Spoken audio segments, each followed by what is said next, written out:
Hello guys, so welcome sa Crusades Generation X camp. Galing kaming Mount Banoy. Ikwento ko lang yung pagpunta namin, paakyat from anong tawag doon? Sa may barangay ba yun? O checkpoint? Sa may checkpoint, paakyat doon sa Mount Banoy. Yung una, okay lang.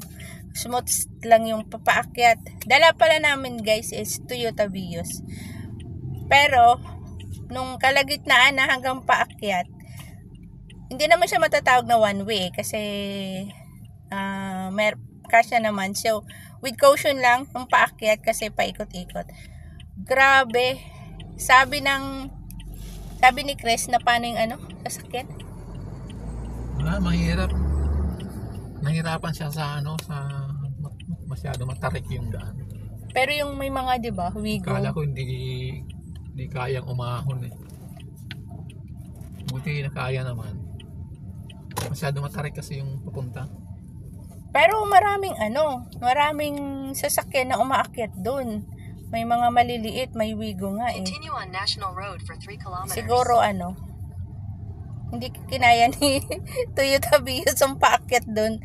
Pero kinaya ng Toyota Vios yung rough road sa may Lubo, Batangas.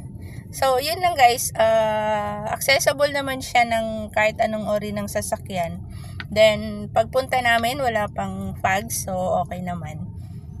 Then, siguro kung pag pumunta kayo doon, may mga campsite na rin. So, choice na lang kayo sa Facebook kung alin ang gusto nyo. Pero, doon kami nagpabook kay Mount Banoy View.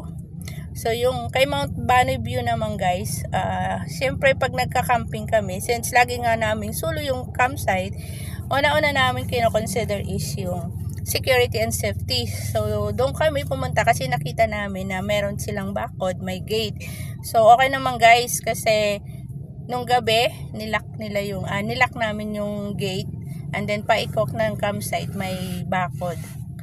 So, syempre yun ang isang consider natin pag nag-camping, yung security and safety. Siguro yun din ang gustong malaman ng mga ibang nagka-camping.